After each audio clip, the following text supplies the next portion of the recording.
And you can live in any of the great apartment buildings that we're going to see today in any of the great neighborhoods. And keep your eyes out in the different neighborhoods. Every neighborhood in New York City has its very own unique and distinct personality. We're starting the tour out in my neighborhood. This is Hell's Kitchen. And I know that sounds like a really dreadful place to live in. Up until about 15 years ago, this was a pretty dodgy area. If you ever saw West Side Story, based on this neighborhood. It was also based on Romeo and Juliet as well. Things are a lot different these days. Real estate agents now call the area Clinton, not after Bill Clinton, but after DeWitt Clinton, but most people who live here would continue to call it Hell's Kitchen. And it's a pretty appropriate name these days. We're not all about violence and vice. We're all about restaurants and food. And we have here in Hell's Kitchen more restaurants per person than any other neighborhood in New York City. I have now gone 11 years and 8 months without turning on my stove. Obviously, buy an Al's Soup Kitchen and open it up in your own hometown if you want to do that. And we're just going to pick up a few more folks here, and we're going to continue heading uptown.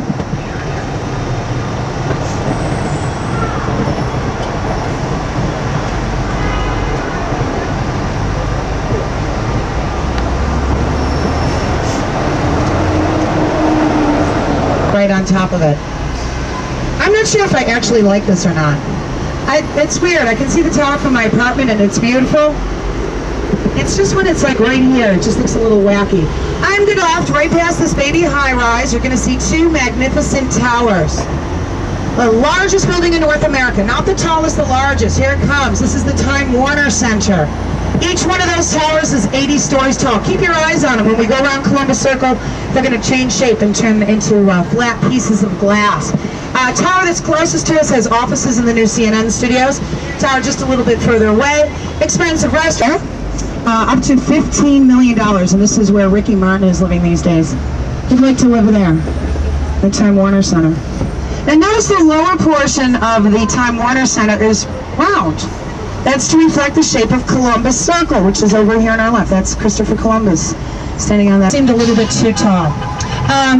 Over on our right, just ahead of us, we have fabulous Central Park. We're going to see a lot of Central Park today, a lot of stops for Central Park. And if you look ahead of us on the left, we've got one of the many hideous, ugly Donald Trump buildings in the city. Now, this particular hideous, ugly Donald Trump building. How about downstairs? Anybody for Central Park? No? From 59th Street, where we just were, all the way up to 110th Street. Just look ahead of us on the right-hand side of the street. Look at that line of trees. That is all park. And even more amazing than Central Park's size is its history. Place to go and kind of chill out. So bought a bunch of useless swampland in the middle of the island and got two designers to create it. We'll talk a little bit more about it. We got to head to Lincoln. Actually, you know what? I think things have cooled off a little bit since the rain. There's online there that pays $6,000 a month for the rent, waiting online for a $2 lunch. And it's all about, oh, they're amazing hot dogs and papaya juice. Now, because Grace has been around for so long and it's so popular, it's been in movies like You've Got Mail, TV shows like Sex and the City, it has actually... Okay, we're going to have a stop for Strawberry Fields. Buses run about every 15 minutes throughout the day. But everybody on the entire co-op board rejected her. They gave her the big thumbs down. So, just because money is no object, doesn't mean you're going to necessarily get the apartment of your choice in New York City. Sometimes you have to contend with the co-op boards. Okay, take a look ahead of us on the left there. This is the Museum of Natural History. It's going to be our next stop. The Museum of Natural History is the... Thankfully, they're not all on display. Otherwise, you'd never get out of there. Now, the best thing to do with a museum of this size is to pick and choose. Don't try to see the whole thing. You'll just exhaust yourself. I recommend especially...